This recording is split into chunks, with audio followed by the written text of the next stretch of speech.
There's so many people out there nowadays, not just with YouTube, but with all business models that are selling you the dream. And I think I might have been even guilty of this in the past as well, because I am so confident in my systems. I've seen it work over and over again for my students and people inside of my program that use the same strategies as me. I'm so confident in them that I might oversell them at times. What people don't realize and what other people are never going to tell you is that no matter how dialed in and proven your systems and strategies are, there's always an element of luck to YouTube, and that's something that most people will not admit to you. Most people who are trying to coach others on how to do YouTube, they're not ever going to admit that to you. But I make that open to everyone who joins, and I reiterate that to my students all the time, because it's very important to understand that that is the case. It's very important to understand that there's an element of luck to YouTube. So in this video, I want to tell you something that I have withheld from releasing for free for a while, and just kind of told my students, I want to tell you how to get lucky on the YouTube platform, and how I do it, how you can also do the same thing. So like I said, there's an element of luck to YouTube, but there are ways to get lucky. Think of YouTube, and it's not a lottery, but think of YouTube as if it was a lottery. Obviously there's, lotteries are all luck. YouTube is not all luck. YouTube is, I'll say 80% skill, 20% luck. Let's say that you have the 80% dialed in, right? You have the 80% skill dialed in. You're really good at YouTube. Now we have to think of YouTube as a lottery. So the more entries that you have, the more chances you have of winning the lottery, right? That's how any lottery works. So what does that mean?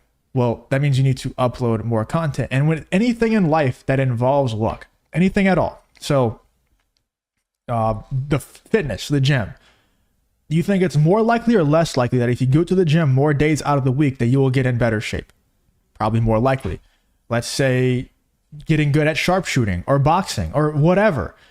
The more times you go, the more times you do the thing, not only the more chance you have at being successful at the thing, but also the better, more competent you become at that thing. So with YouTube, not only are we trying to post more content in order to get more entries into this quote unquote lottery, but also if we're improving 1% every single video that we post, and instead of posting 2 times a month, we post 1 time a day, 5 times a week, whatever the case is, we're going to get a lot better at YouTube, which is in turn going to increase that other 80% of skill, because we're improving our thumbnails, we're improving our topic selection, our titles, everything. We're improving our performance on the actual videos. If you're not doing faceless channels, we're improving everything. So not only is it more entries equal more chances to win the lottery, it's also more entries equal higher skill level, which also is going to increase your chances at winning the lottery. So it's an exponential growth type of thing. So how do I get around this? Well, I only pick niches that I'm able to upload multiple times a day if I want to, at least 1 time a day.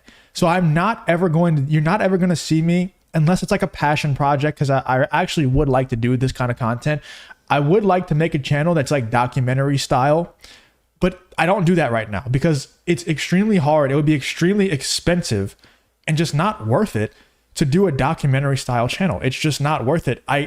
If I was going to do a daily documentary, like highly edited 32 an hour minute long video every single day, that would probably cost me like $500 to $800 a day, conservatively, possibly even more. So it's not worth it. I only choose niches that I can easily upload daily or multiple times a day if I choose to do so. Let me pull up a couple of my channels and show you the upload schedules. So let me pull up this channel. Just give me 1 second. I should have had this prepared, but I wish I could. I'll just show you this one channel because I didn't have the other channel prepared. Give me 1 second here.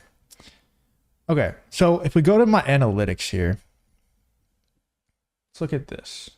Hopefully you can see this. So this is the Justin Reloaded channel that I show on here all the time, but all of my channels are very similar to this, okay? Look at the uploads.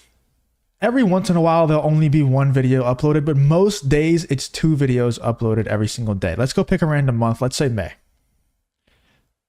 Now, I had 1 day that I didn't upload in May, but most days I'm uploading once or multiple times every single day. Let's check out June. I don't know why the graph just turned into this weird. Oh, this is not, wait, why is it like this? I don't know why it's like this, but you can see every day I'm uploading multiple times a day or at least 1 time a day. That's how I do all my channels. And this allows me to, like, let's say that I was a channel that uploaded one time a week. Now, I tell people that uploading one time a week, you can get successful. You know, you can get lucky, as we're talking about in this video, with one upload a week for sure. I tell people that join, that's probably like the bare minimum of what I expect from you is one upload per week. If you're not doing at least one upload per week, you're kind of wasting your time. You know, you got to do at least one upload per week. If you're uploading, if you upload one time per week and your video flops that one time per week, well, you're just not going to be successful on YouTube that week. For me, if I upload a video today and it flops, well, it's all good. I have another video coming out in 3 hours, you know? So it's like, how to get lucky on YouTube is you just do more, but you can't just do more of something that's not working. You can't just do more of a non-proven system or strategy.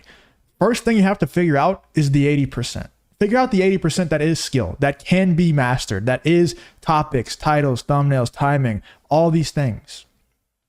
Figure that out. Figure out your audience, exactly what your audience wants. Once you figure that out, you just amp up volume, you know? And what I help people with, they come in and I'm like, dude, you got to do this with your thumbnails, do this with your titles, all that. We fix the skill part. And then once you fix that part, it's literally just a matter of turning up the dial and pumping out more content.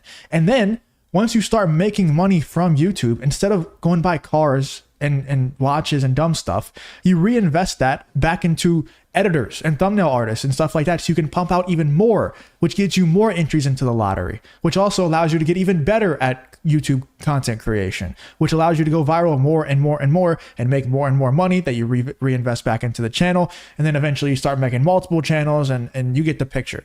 This is what I do for all of my channels. Every single niche that I choose, I normally stay around the same niche because I really understand this one niche that I'm in. I normally stay around there. And I always like to pick channels and channel ideas. And you know, when I create channels with my students and stuff like that, it's always under the pretense of we're uploading at the very least, rock bottom is 1 time a day. Probably going to cap out at 3 because you only get 3 notifications per day to send out to your subscribers. Rock bottom of the barrel is 1 time a day, because that gets you enough entries into the lottery to where, you know, you have a good chance at going viral if you know what you're doing. And obviously, you know, I have the systems dialed in and everything. So it's just about volume for me. Another thing that a lot of people don't think about, and a reason why I've been able to get ahead so quickly in this niche and then all the other niches that I've been in, is most people who are like top dogs in every niche, they normally take weekends off. So even people who are in these same niches that it's easy to upload multiple times a day, and they upload multiple times a day, they normally will take weekends off. You can't afford to take weekends off if you want to make it quickly. If you want to take your time and dilly-dally, I don't even know what the correct term for that is, but mess around, waste your time, cool. Take weekends off. For me, I don't like, why am I taking weekends off? Why am I letting the government calendar dictate when I can and can't make YouTube videos and make money? That's really stupid to me. And it's a great opportunity for you to get ahead of everybody who is taking weekends off. So stop taking weekends off. It's a prime opportunity for you to seize this, you know, these couple of days and make them your own. While the top dogs in your niche are 99% taking the weekend off, you say, I'm not taking the weekend off. That's stupid. This is my time to get ahead. Let me make some YouTube videos on the weekend. And that gives you more entries into the lottery. That gets you better at your skills. So exponential growth and your chances of actually getting lucky on YouTube. And also you get ahead of the people who aren't posting on the weekends. And I'm not saying you have to go into niches that are, you know, you post every single day or twice a day or anything like that. You don't have to do that. That's my personal strategy. But I'm just saying, if you feel like you have systems and strategies and everything like that dialed in, which you will know, you'll have some videos that go viral here and there. If you don't have those, then you need to focus on getting the systems and strategies dialed in right now. If you haven't seen multiple videos that have the same topic or, you know, in the same niche go pretty viral, then you don't have those systems dialed in. You have to have some sort of sign, some sort of semblance that your channel is on the right track. If you don't have that yet, get the systems and strategies dialed in first. Get that 80% done first. Once you have that done, if you're only uploading once a month, you need to ramp that up to like 5-6 times a month at least, at the very least. You know, if you don't have like that, that's the missing piece of the puzzle for a lot of people, is just how much you're uploading. But a lot of people also need the systems and strategies dialed in. If you don't have that, you need to get that figured out first. Get that 80% done first. But that's how you get lucky on YouTube. Volume negates luck. You need to always repeat that to yourself. Volume negates luck. In everything that you do in life, volume negates luck. There's always going to be an element to luck to most things that you do, if not everything, but volume negates it. Volume is so important. It's so underrated on YouTube. Pick a niche that you can upload more content if you have to, but most likely you can just increase the volume of whatever niche that you're in currently. Hopefully this video helped you out and kind of shifted your mindset a bit on what you need to be doing, what you need to be focusing on. If you haven't figured out the 80% yet, then go ahead and book a call with the link in the description. We can help you out, or DM me on Instagram, whatever the case is. I can help you get your systems and strategies dialed in and tell you exactly when you need to start increasing volume and what you should increase the volume to. And we'll get you making a bunch of money from the YouTube platform. But even if you're not going to do that, I hope you enjoyed the video. Hopefully it helped you out a little bit. And if it did, please leave a like, subscribe, all that good stuff. Hope to see you guys on the next video.